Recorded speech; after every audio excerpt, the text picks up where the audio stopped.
Violin and the Song of Shadows.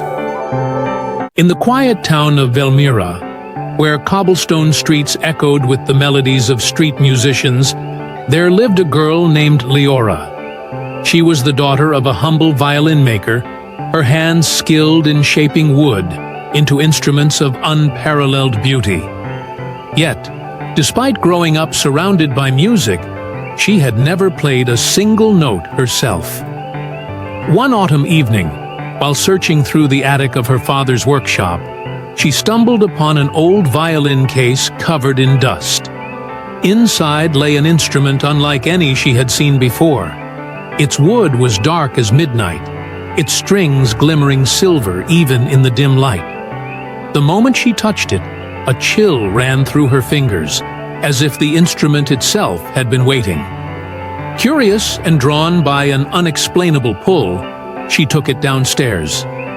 That night, while the town lay still under the silver glow of the moon, she picked up the bow and played. The sound that emerged was unlike anything she had ever heard. Deep, haunting, filled with sorrow and longing. The melody curled through the air like smoke, winding out her window and drifting over the rooftops. Then, something strange happened. The candlelight flickered violently, shadows stretched unnaturally across the walls, and the air grew thick with an eerie stillness. Elara gasped, stepping back as the darkness around her seemed to breathe. The next morning, Velmira was different. People spoke in hushed voices of strange whispers in the wind, of flickering figures moving in empty alleys. Eara's father, upon seeing the violin, turned pale. "That instrument," he murmured, running his fingers over the strings.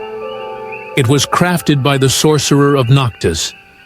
His music held magic, but it was dangerous.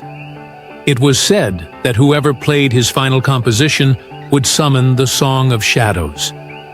Elara swallowed hard. "What happens if the song is played?" Her father hesitated. "It is a song unfinished. The one who completes it will awaken those who were lost." That night, despite her father's warnings, Elara could not resist the violin's call. She held it in her hands, felt the way it hummed beneath her fingers, and played once more. The melody poured out, rich with sorrow, aching and beautiful. And as the last note rang through the room, the shadows began to shift. They twisted like ink, rising from the floor, forming shapes, faces. Figures of men and women in flowing cloaks, their eyes hollow yet filled with longing. One stepped forward, a man with dark hair and ember-like eyes. "You have awakened the song," he whispered. His voice was like wind through old leaves, barely there, yet carrying weight. Eara's breath caught in her throat. Who are you?"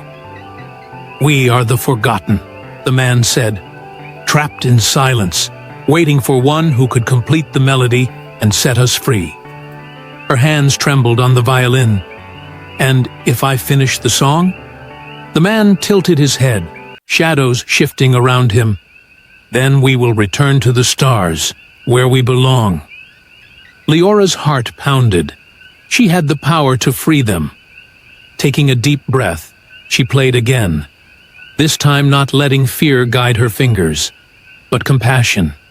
She let the song fill with warmth, with longing, with hope. The shadows swayed with the notes, their edges softening, their faces growing clearer. They whispered their names, their stories, until one by one they faded, dissolving into threads of silver light that floated upward, vanishing into the night sky. As the final note rang out, the violin in Eara's hands changed.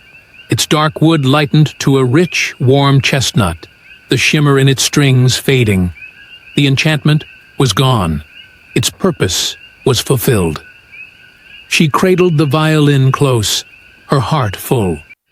The Song of Shadows was no longer a song of sorrow. It was a song of freedom. And from that night on, whenever Elara played, her music no longer